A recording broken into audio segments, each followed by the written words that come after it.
Hello everyone, welcome back to the channel. Education arena पे आप सभी का स्वागत है। तो आज हम डिजिटल इमेज प्रोसेसिंग में का एक इम्पॉर्टेंट टॉपिक देखने जा रहे हैं, जो कि है डायलेशन एंड इरोजन। सो अगर मैं आपको एक मोस्ट इम्पॉर्टेंट थिंग बताऊँ कि डायलेशन एंड इरोजन एक मॉर्फोलॉजी का स्टडी केस जो होता है, उसके अंदर का ये दोनों टर्म्स हैं, जिसके अंदर हम लोग शेप और साइज जो होता है इमेज का, उसके ऊपर कुछ ऑपरेशन परफॉर्म करने के लिए डायलेशन और इरोजन लगाते हैं। ठीक है। और ये जो टर्म है, ये जो कंडीशन है, या फिर ये जो क्वेश्चन बनकर जो आता है, तो ये ऑलमोस्ट 8 to 10 मार्क्स कैरी करता है। 5 मार्क ईच। ओके, अगर 8 मार्क आता है तो 4 mark for dilation and 4 mark for erosion.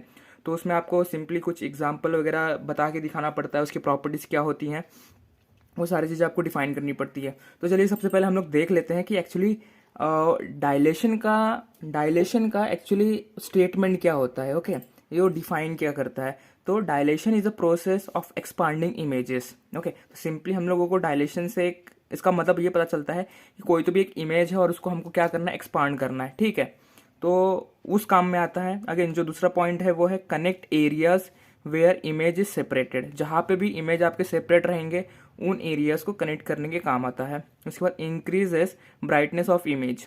Brightness जो रहेगा वो इमेज का, उसको बढ़ाने के काम आता है डायलेशन। और उसको हम लोग रिप्रेजेंट करते हैं एक्स प्लस इन सर्कल बी। तो ये जो है, ये डायलेशन का एक सिम्बॉलेशन है। ओके, तो आप जब भी एग्जाम में अगर डायलेशन के ऊपर कुछ डेफिनेशन लिख रहे हैं, तो ये मोस्ट इंपॉर्टेंट थिंग है कि आपको डायलेशन दिखाना है इस तरीके से। ओके, तो ये हो गया डायलेशन। सेम इरोजन उसी का ऑपोजिट होगा। जहाँ पे डायलेशन प्रोसेस के थ्रू एक्सपांड हो रहा था इमेज, बस इरोजन में आपका क्या होने वाला है, वो जो इमेज है वो डायलेट होने के बावजूद वो डायलेशन ना होके, एक्सपांड ना होके वो डिकम्पोज होगा, या फिर उसको कह सकते हैं श्रिंकिंग। यानी जो इमेज आपका एक्सपांड हुआ था डायलेशन में, बस उसका अपोजिट हो जाएगा, एक्सपांड होना। और उसका अपोजिट क्या है, उसको छोटा करना, या फिर उसको श्रिंक करना, छोटा कर देना। और उसको रिप्रेजेंट हम लोग सिंपली सेम तरीके से करते हैं, बस इसमें एक्सपांड हो रहा था तो प्लस सर्कल में आ गया, और यहाँ पे श्रिंक होने वाला है, यानी कुछ ना कुछ तो माइनस होने वाला है, तो उसको हम लोग माइनस के इससे रिप्रेजेंट कर देते हैं। तो चलिए बेसिकली अभी हमने ये देख लिया डायलेशन और इरोजन क्या होता है।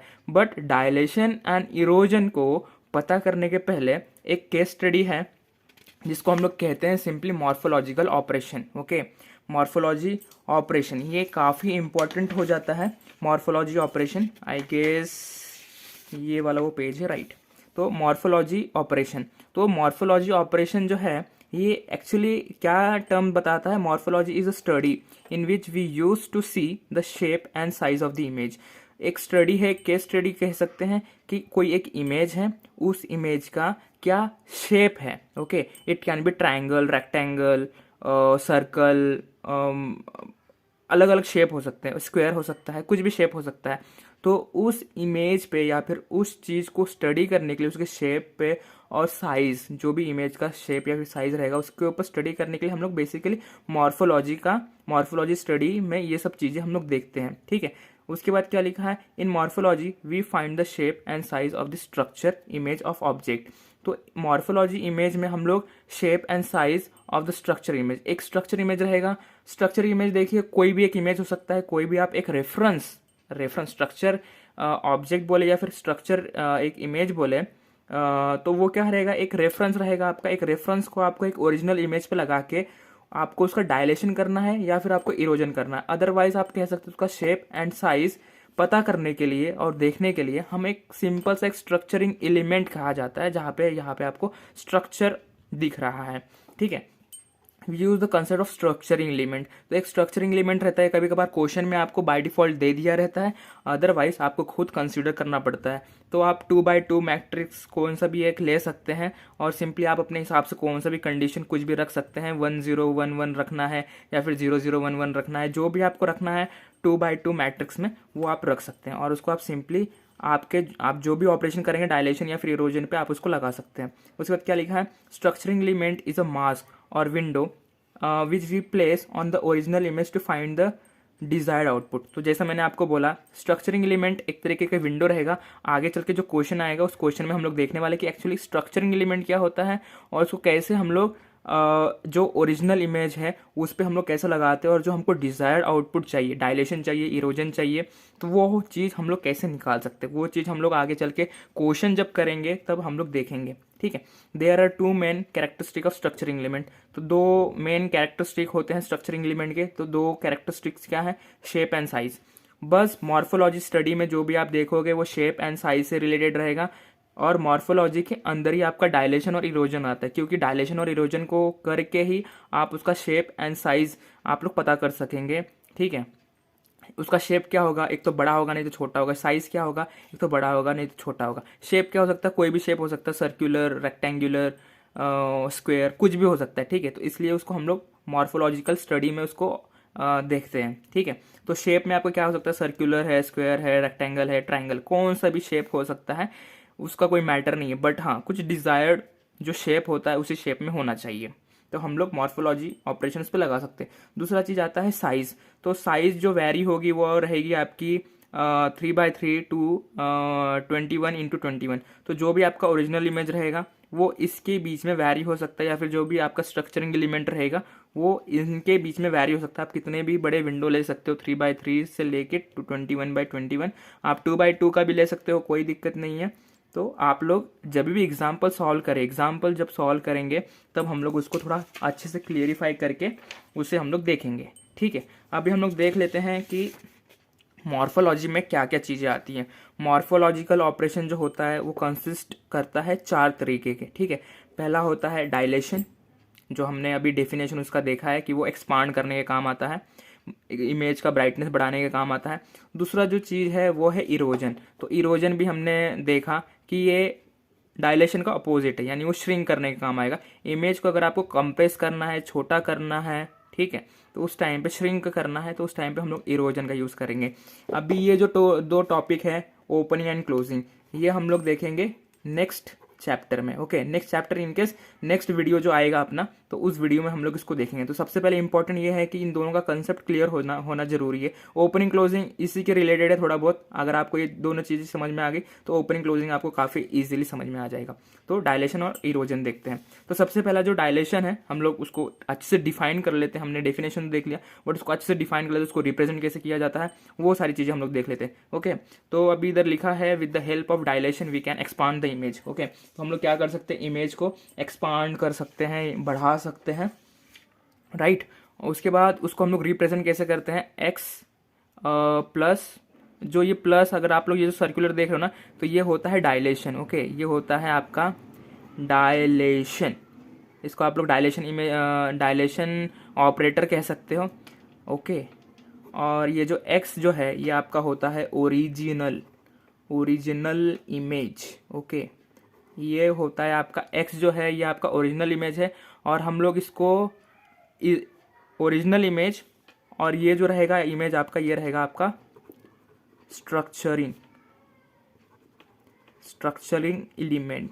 ओके, एलिमेंट, ये रहेगा आपका स्ट्रक्चरिंग एलिमेंट। इन दोनों के बीच में एक डायलेशन लगेगा, तो ये डायलेशन सिंबल क्या करेगा? आपके इमेज को एक्सपांड करेगा, उसका ब्राइटनेस बढ़ा देगा, जो भी चीज़ें रहेगी।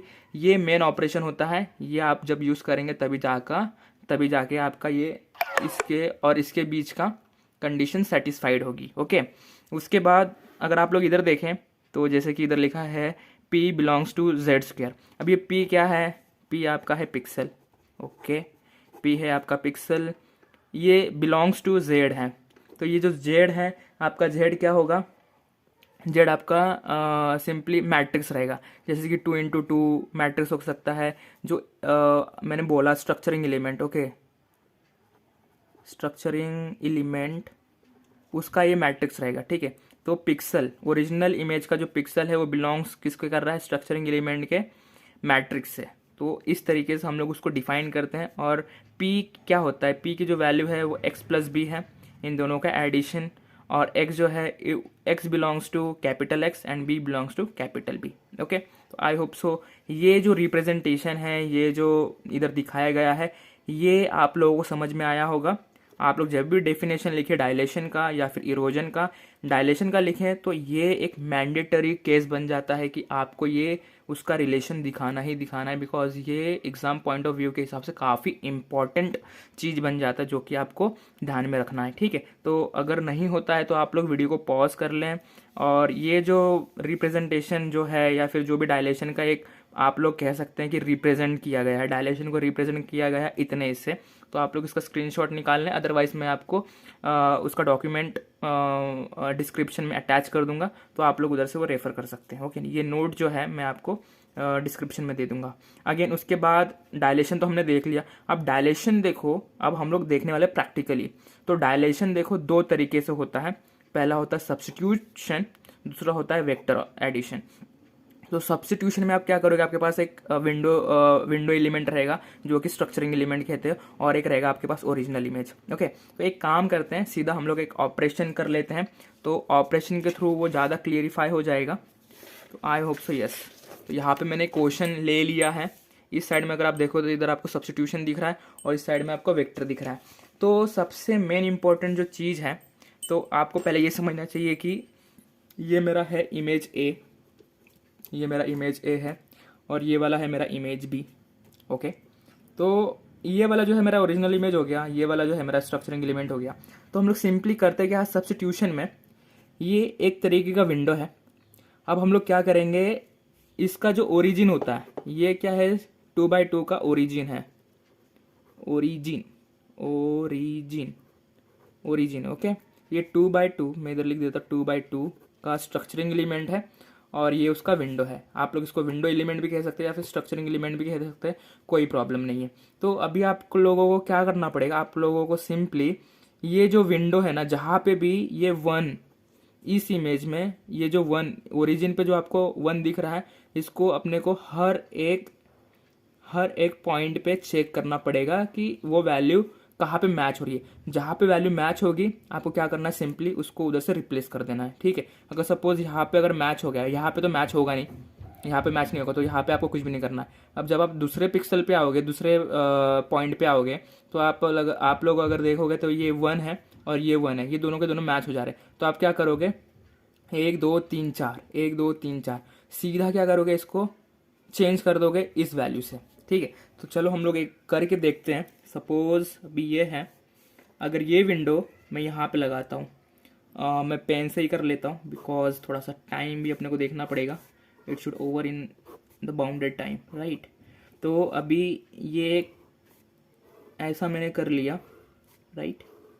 अभी इधर क्या होगा, सबसे पहले मैंने इसको यहाँ पे रखा, तो यहाँ पे तो ये 1 से मैच हो रहा है नहीं, तो यहाँ पे मैं क्या करूँगा, ये 0 1 0, तो 0 1 0 मैं यहाँ पे सेम टू सेम ऐसा लिख दिया। उसके बाद अगर मैं देखूँ ये 1, ये इसका ओरिजिन, और यहाँ पे 1, ये मैच हो रहा, तो मैं अब क्या करूँगा, तो ये जो पूरा का पूरा सेक्शन है ना, ये पूरा सेक्शन को मैं इसे चेंज कर दूंगा। तो यहाँ पे क्या हो जाएगा, 1 1 0 0, और रेस्ट जो रहेगा वो एज इट इज़ आप लोग लिख दो। ठीक है, तो आपने इसके ऊपर स्ट्रक्चरिंग एलिमेंट लगाया, ये विंडो लगाया, तो आपका इमेज अभी ऐसे कन्वर्ट हो गया। अब मैं क्या करूँगा, अब मेरे को फिर से क्या करना, मैंने इस पिक्सल पे तो यूज़ कर लिया, यानी ये पिक्सल का काम हो गया। अब क्या करना है, अब उसका नेक्स्ट वाला जो पिक्सल है अगला, अगर आप लोग देखोगे तो वहाँ पे भी ये विंडो अगर मैं लगाऊँ तो ये 1 और ये 1 मैच हो रहा है। तो इसके बाद का जो मेरा इमेज बनेगा वो मेरा बनेगा कुछ 1 2, और यहाँ पे एक और ऐड हो जाएगा। क्यों ऐड हो जाएगा, बिकॉज देखो आप लोग देख सकते हो कि इस लास्ट में ना ये 2 पिक्सल भी इसमें ऐड हो जा रहे हैं, 2 और पॉइंट्स ऐड हो जा रहे हैं। ठीक है, तो ये इस तरीके से हो जाएगा, और यहाँ पे 0 हो जाएगा, यहाँ पे तो 1 ही रहेगा, राइट। अब यहाँ पे ये वाला पिक्सल और ये वाला पिक्सल क्या हो गया था, मैच हो गया था। तो अगर आप लोग इसको अगर इससे रिप्लेस करोगे तो क्या हो जाएगा, 1 1 0 0, रेस्ट आप लोग सेम टू सेम रख दें, कोई चेंज ना करें। ओके, 0 0, और यहाँ पे भी आपका आ जाएगा 0। ओके, तो ये आपका इतना आ गया। अब आप लोग सोचेंगे कि मैंने यहाँ पे लगा दिया तो एक पिक्सल बढ़ गया, अब मेरे को फिर से यहाँ पे लगाना पड़ेगा क्या, नहीं, आपको यहाँ पे लगाने की ज़रूरत नहीं है, बिकॉज जो आपका इमेज है वो 3x3 का था, 3x3 का आपका इमेज था। तो आप लोगों को इसके बाद है ना, इसके बाद आप लोग को विंडो या फिर स्ट्रक्चरिंग एलिमेंट लगाने की कोई ज़रूरत नहीं है। आप लोगों को बस इतने में ही खेलना है, ठीक। अब इतना हो गया। अब आप लोग कहाँ पे आओगे, ठीक है, आपने इस पे लगा दिया, आपने इस पे भी लगा दिया, अब आपको इसको इस पे लगाना है। तो अब इसको अगर मैं ढूंढूँ, अगर सपोज ओरिजिन मेरा 1 है और अगर मैं पहले पिक्सल पे देखूँ तो मेरे को 1 मिल जा रहा है, तो क्या इमेज बनेगा मेरा? इमेज मेरा बनेगा सेम, ये ऐसा ही रहेगा, बस थोड़ा सा चेंज हो जाएगा उसमें, वो इस तरीके से आ जाएगा। 1 2 इधर 3, मैं थोड़ा सा छोटे में कर लेता हूँ। ओके, आई होप सो आप लोगों को क्लियर होगा ये सब चीज़ें। तो अब क्या होगा, मैं ऊपर के pixel same same to same लिख देता हूँ, बिकॉज यहाँ पे कोई चेंज नहीं होने वाला है। और अगर आप लोग देखो, अगर इस विंडो को अगर आप लोग यहाँ पे लगाए तो ओरिजिन आप देख रहे हो, ओरिजिन आपका मैच हो रहा है, ओरिजिन आपका मैच हो रहा है। तो आप क्या करोगे, इतने विंडो को इससे कन्वर्ट कर दोगे, यानी अब क्या हो जाएगा 1 1 0 0, और यहाँ पे आपको मिल गया 0 0 0 0, राइट। तो अभी आपका इमेज इस तरीके का बन गया। अब आप लोग देखोगे कि इधर भी एक 1 प्रेजेंट है, मतलब अभी ये पिक्सल के एक जो आपका ओरिजिनल इमेज है उसके अंदर का ही है। तो अगर आप लोग फिर से इस पे अगर लगाओगे वही सेम स्ट्रक्चरिंग एलिमेंट, तो आपका इमेज अब क्या बनेगा, 1 2 3, राइट, यस। और ये इस तरीके से हो जाएगा। अगर मैं अब यहाँ पे अगर देखूँ, अगर मैं यहाँ पे अगर ये विंडो लगाता हूँ तो ये 1 ये 1, ओरिजिन इसका मैच हो गया इसके साथ में, तो क्या हो जाएगा 1 1।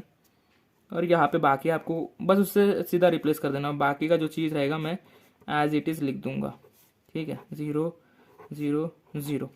तो ये जो है ना, ये आ गया मेरा डिजायर्ड आउटपुट, ये मेरा डायलेटेड इमेज है। ओके, तो मैं इसको कह सकता हूँ DILATED, डायलेटेड इमेज। तो डायलेटेड इमेज कैसे हो गया भाई? तो अगर आप लोग इधर देखोगे तो देखो, आप लोग काउंट ऑफ 1 वेरी लेस थे, यहाँ पे काउंट ऑफ 1 काफ़ी लेस था, बाकी आपको 0 मिल रहे थे। बट अगर आप लोग इस इमेज में देखोगे तो आपको काउंट ऑफ 1 मैक्सिमम मिल रहा है, ठीक है। अभी आपको यहाँ पे 5 काउंट है 1 के, बट यहाँ पे ऊपर सिर्फ 2 ही थे, ठीक है। तो आप लोग ये बोल सकते हो कि ये क्या करता है, आपका इमेज को डायलेट कर दिया, या फिर आपके जो इमेज के अंदर जो ब्राइटनेस था ना, अब ये 1 बोले तो क्या होता है, 1 का मतलब होता है वाइट, 0 का मतलब होता है ब्लैक।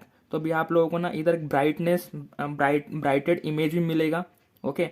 और आपको उसी के साथ में जो आपका डायलेशन था, जो इमेज एक्सपांड होता था with the help of dilation, तो वो चीज़ यहाँ पे आपको देखने को मिल जाएगा, ओके।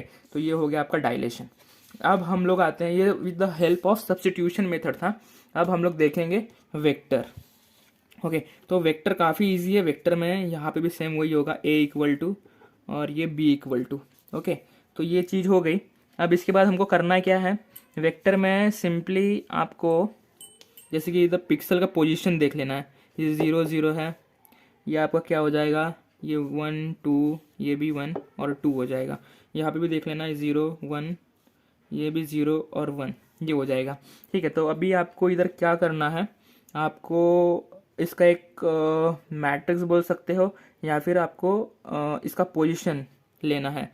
तो आप लोग सिंपली क्या कर सकते हो, आप लोगों को बस पोजीशन बताना है कि कहाँ कहाँ पे 1 प्रेजेंट है, ओके। 1 का पोजीशन ए केस में कहाँ कहाँ पे, कौन कौन से पिक्सल पे, कौन से पोजीशन पे प्रेजेंट है। तो अगर मैं पहले रो का देखूँ, अगर मैं रो का देखूँ तो मेरा 1 कहाँ पे प्रेजेंट है, 0,1 पे मेरा 1 प्रेजेंट है। और अगर नीचे वाले में देखूँ तो इधर कहाँ पे प्रेजेंट है मेरा, 1,0 पिक्सल पे इस पोजीशन पे प्रेजेंट है। तो ये मेरे को मिल गया ए का। अब मेरे को सेम बी का भी ऐसे निकालना है। बी का अगर मैं निकालूंगा तो क्या होगा, मेरे को पहला मिल रहा है 0,0 पोजीशन पे, और जो दूसरा 1 है मेरे को मिल रहा है 0,1 के पोजीशन पे, राइट। तो ये मेरे को दो 1 के पोजीशंस कहाँ कहाँ पे हैं, दोनों इसमें ए और बी से मिल रहा है। अब मैं क्या करूँगा, इसका क्रॉस मल्टीप्लिकेशन कर दूंगा, ठीक है। इसका मैं क्रॉस मल्टीप्लिकेशन कर दूंगा, और ये इधर से और ये इधर से। अब ये 4 कंडीशंस हैं, तो मेरे क्या आने चाहिए, 4 आउटपुट भी आने चाहिए, राइट। तो अभी क्या होगा, सबसे पहले मैं इन दोनों को ऐड कर लेता हूँ। ऐड इन केस मतलब मेरे को इसका सबसेट बनाना है। तो सबसेट अगर मैं इसका बनाऊंगा तो क्या होगा, 0,1 प्लस 0 प्लस 0, ओके। तो इसका क्या आउटपुट आएगा वो मैं देख लूँगा।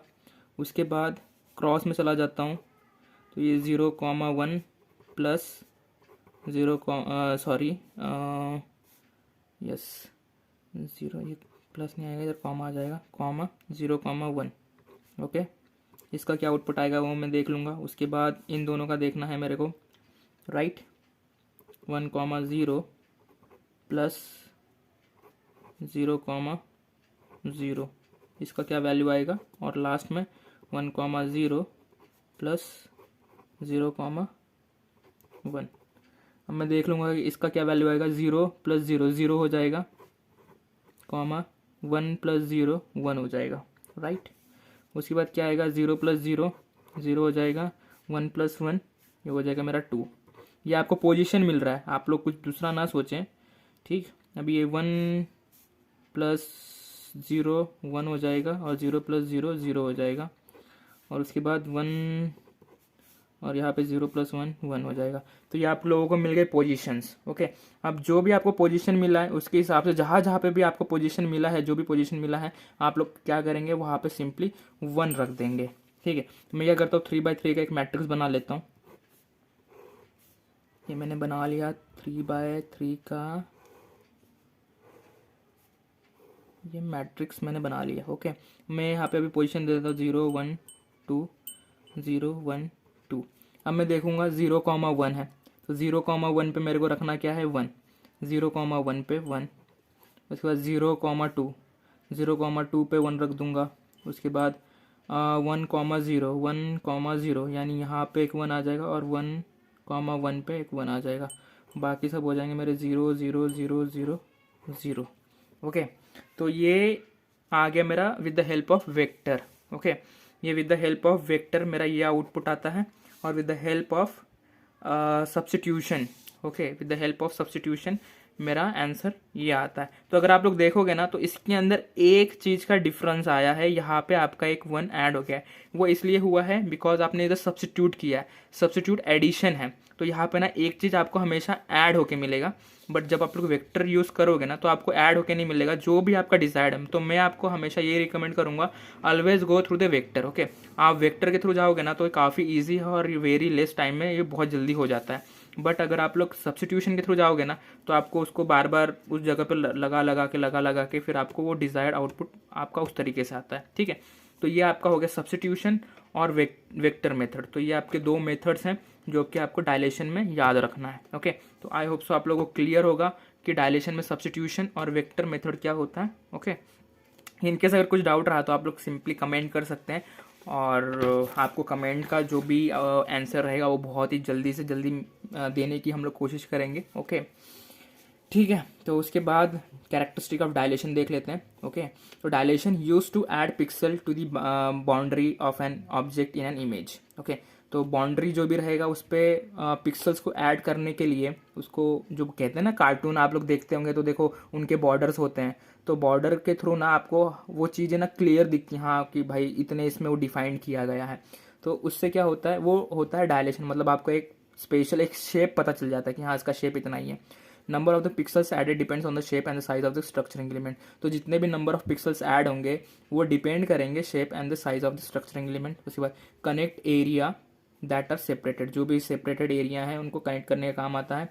In grey scale image dilation increases the brightness of the image, तो ब्राइटनेस रहेगा जो भी इमेज का वो इंक्रीज होगा। Change of pixel in image depends on the structuring element, तो पिक्सल में जो भी आपके चेंजेस होंगे, इमेज के पिक्सल में जो भी आपके चेंजेस होंगे वो टोटली डिपेंड करता है आपके स्ट्रक्चरिंग एलिमेंट पे।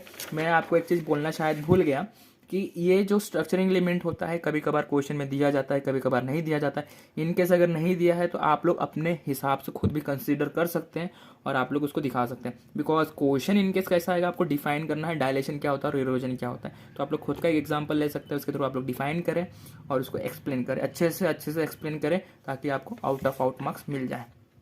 ओके, तो ये था डायलेशन। तो डायलेशन यहाँ पे हमारा खत्म हुआ। अब दूसरा जो टॉपिक है वो है हमारा इरोजन। तो इरोजन जैसे कि मैंने आपको बोला कि डायलेशन का टोटली अपोजिट भाई है, ठीक है, उसी का भाई है बट अपोजिट भाई है। तो उसमें क्या होने वाला है, जहाँ पे डायलेशन में इमेज एक्सपांड होता था यहाँ पे श्रिंक होगा, इमेज आपका छोटा होगा, यहाँ पे आपका इमेज बढ़ने वाला है नहीं। तो opposite operation of the dilation where the decomposition that is image shrinking is obtained, image की श्रिंकिंग होगी, उसको रिप्रेजेंट हम लोग इस तरीके से करते हैं। Okay, in erosion we compare the original image with structuring element, if the whole structure element matches the image then we replace the value of the origin of the structuring element. इसमें क्या होगा, बहुत ही simple है, बहुत ही easy, आपको मजा आएगा बहुत देखने में। तो अगर ये आपका एक रियल इमेज है, ओरिजिनल इमेज है, और ये आपका एक स्ट्रक्चरिंग एलिमेंट या फिर विंडो इमेज है, आपको इसको ऐसे जगह पे लगाना है, ये टोटली मैच होना चाहिए वहां से टोटली। ये जो 1 2 3 3 1 है और एक 0 है, तो सेम इसी के तरीके का अगर कहीं पे स्ट्रक्चर आपको इस इमेज में प्रेजेंट होगा तो आपको सिंपली उसको वहां पे रख के, जब ओरिजिन मैच होगा तो origin will stay the same, origin 1 ही रहेगा, but rest of the value will change and convert to 0, वो सारी के सारी 0 हो जाएंगे। तो अभी हमको यहाँ पे करना क्या है, हम लोग सिंपली देखेंगे कि ये कहाँ कहाँ पे मैच हो रहा है। अगर आप लोग इसको देखें 1 1 0 1, तो कहाँ पे मिल रहा है मेरे को, यहाँ पे 1 1 1 1 है, दूसरे इसमें देख लेता हूँ 1 1 1 1 1 1 0 1 1 1 0, तो यहाँ पे एक बार मैच हो रहा है, तो मैं इस इमेज को उससे रिप्लेस कर सकता हूँ और फिर से मैं देख लूंगा कहीं पे और मैच हो रहा है क्या। 0 1 0 1 है, 1 1 1 0, अच्छा एक यहाँ पे भी मेरा मैच हो जा रहा है। यहाँ पे अगर मैं देखूँ 1 1 0 0 नहीं मैच हो रहा है, तो ये 2 जगह पे ना मेरा इमेज मैच हो रहा है। तो सिंपली मेरे को करना क्या है, मैं सिंपली इस इमेज को, जैसे कि मैंने आपको बोला, ओरिजिन अगर मैच हो गया या फिर आपका पूरा पूरा विंडो ही मैच हो जाता है, तो ओरिजिन वो रहेगा आपका 1, बाकी rest of the thing totally 0। जहाँ जहाँ पे मैच हुआ है वहाँ वहाँ पे आप लोग 1 कर दो ओरिजिन पे, बाकी सबका सब 0 कर दो। Very simple. ओके, तो मैं आपको एक सीधा आउटपुट ही दिखा देता हूँ, इसमें और कुछ तो है नहीं ज़्यादा। 1 2 3 4, 1 2 3 4, तो जहाँ जहाँ पे 1 मेरे को मिला था ना ओरिजिन पे, तो मैं वहाँ पे इधर 1 आ जाएगा और ये यहाँ पे 1 आ जाएगा, बाकी रेस्ट सीधा लिख दो 0। ओके, तो अगर आप लोग ऑब्जर्व करोगे कि ये इमेज आपका डायलेट हो गया, सॉरी ये इमेज आपका इरोज हो गया, इरोजन हो गया। इसका इरोजन कैसे हुआ, पहले अगर आप लोग देखोगे तो बहुत सारे 1 1 1 1 थे, बट अब सिर्फ आपको मिल रहा है सिर्फ 2 ही जगह पे 1 1। ये तो ये आपका डिजायर्ड इमेज आउटपुट ये आपका हो गया इरोजन, ये हो गया आपका इरोजन। तो ये होता है आपका इरोजन, वो था आपका dilation. Okay, I guess clear होगा, पूरा का पूरा क्लियर है, हर एक चीज़ क्लियर है। इन केस कहीं पे भी आप लोग अटकते हो, कहीं पे भी कुछ प्रॉब्लम आता है, तो सिंपली आप लोग कभी भी कमेंट करो, कुछ भी करो, बट क्वेश्चन पूछो यार, क्वेश्चन पूछो। क्वेश्चन पूछते हो ना तो थोड़ा मज़ा आता है, दिमाग पे थोड़ा सा असर पड़ता है, ठीक है। उसके बाद अगर आप देखोगे कैरेक्टरिस्टिक ऑफ इरोजन क्या लिखा है, it removes the pixels from the image from the boundary of the image. Same उसका अपोजिट है डायलेशन का, जो भी बाउंड्री मैंने बताया आपको, कार्टून का जो एजेस दिखते हैं आपको, वो अब नहीं दिखेगा, वो मैच हो जाएगा, जो भी बैकग्राउंड रहेगा उसके साथ में आपका इमेज मैच हो जाएगा। यानी आपको बोलते हैं ना डिफरेंसेस दिखना चाहिए, पीछे क्या है, आगे क्या है, बैकग्राउंड क्या है, फ्रंटवर्ड क्या है, तो वो चीज़ आपको नहीं दिखेगी। इरोजन में ऐसा हो जाएगा। Decreases the brightness from the grey scale image, तो जो भी आपका ग्रे स्केल इमेज होता है, जैसे ब्लैक एंड व्हाइट आप लोग बोलते हो इमेज, मैं भी बोलता हूँ, तो वो क्या होता है, उसके अंदर आपका जो ब्राइटनेस होता है काफ़ी कम हो जाता है, यानी आपको इमेज जो है काफ़ी डार्क दिखता है, जो कि नहीं दिखना चाहिए, ठीक है। वो कंप्रेशन करने के काम आता है। ओके, उसके बाद प्रॉपर्टीज़ क्या है इरोजन एंड डायलेशंस के। कम्युलेटिव प्रॉपर्टी में अगर देखोगे आप लोग, अगर डायलेशन करते हो ए डायलेशन बी, तो वो सिमिलर रहेगा B dilation B, B dilation A. अगर आप लोग ओरिजिनल एलिमेंट पे अगर डायलेट करते हो विंडो के साथ, अगर विंडो का अगर डायलेट करोगे ए पे, तो भी आपका वही आउटपुट आएगा। या फिर आप लोग विंडो पे अगर ए को डायलेट करोगे या फिर ओरिजिनल इमेज को डायलेट करोगे, तो भी आपका आउटपुट सेम ही आने वाला है। बट डायलेशन में नहीं होता है, क्योंकि ओरिजिनल इमेज आपका बड़ा रहेगा, डायलेशन उसको क्या करता है, छोटा करता है, तो उसका आउटपुट आपका डिजायर नहीं आएगा। तो ये कभी भी डायलेशन हमेशा इक्वल होगा, बट आपका इरोजन कभी भी इक्वल नहीं होगा, डिफरेंट रहेगा। एसोसिएटिव में भी सेम वही है। उसमें क्या होता है, एक और पिक्सल ऐड होता है, एक और इमेज ऐड होती है, तो डायलेशन में आपको सेम रिजल्ट मिलेगा, बट इरोजन में आपको सेम नहीं मिलेगा। तो this cumulative property satisfied associative property, ठीक है, ये आपको मिल जाता है। उसके बाद लास्ट वाला जो है आपका, वो है translational property. Dilation and erosion are translational invariant. तो दोनों के दोनों ना इनवेरिएंट है। तो वो क्या बताता है, if unit of image are increasing, अगर इमेज के यूनिट्स अगर इंक्रीज होते हैं, the units of the dilation and the erosion will also increase. तो जैसे 1 1 जो वैल्यू होता है ना वो इंक्रीज होता है, वैसे डायलेशन में इंक्रीज होता है, बट इरोजन में इंक्रीज नहीं होता है। ये प्रॉपर्टी थोड़ी सी अपोजिट कंडीशन में। तो इरोजन भी उन्होंने वही बोल के बताया है कि it will also increase. Okay, dilation and erosion वो भी इंक्रीज होता है। इंक्रीज का मतलब क्या है, डायलेशन भी इंक्रीज हो रहा है और इरोजन भी इंक्रीज होगा। इरोजन कंप्रेस हो रहा है, डायलेशन एक्सपांड हो रहा है। ठीक है, आई होप सो इतना ही था आज की वीडियो में। एक्सपांड इरोजन क्या होता है, डायलेशन क्या होता है, आई होप सो आप लोगों को क्लियर होगा, पूरा का पूरा टोटली आप लोग क्लियर हो गए होंगे। इन केस अगर आपको कोई भी डाउट है तो आप लोग सिंपली कमेंट करिए, बताइए कि क्या डाउट है क्या नहीं है। और हाँ, एग्जाम पॉइंट ऑफ व्यू के हिसाब से काफ़ी इंपॉर्टेंट क्वेश्चन बन जाता है ये। ठीक है, तो आप लोग ध्यान रखें, ये वाला क्वेश्चन आया तो प्लीज़ इस क्वेश्चन को छोड़े ना, और मेरे को कमेंट करके बताएं। अगर एग्जाम में अगर आपके क्वेश्चन आता है तो कमेंट करके बताएं कि आपने ये वीडियो देखा और आपने पूरा इसको सॉल्व किया और आउट ऑफ मार्क इस पर्टिकुलर टॉपिक में आपको मिल गए। अगर आप लोग पिछले हमारे पूरे अगर प्लेलिस्ट देखोगे ना, तो मैं गारंटी देता हूँ आपको आउट मार्क लेने से आपको कोई रोक नहीं सकता है। ठीक है, चलिए मिलते हैं अगले वीडियो में। तब तक thank you, take care, have a nice day, bye bye.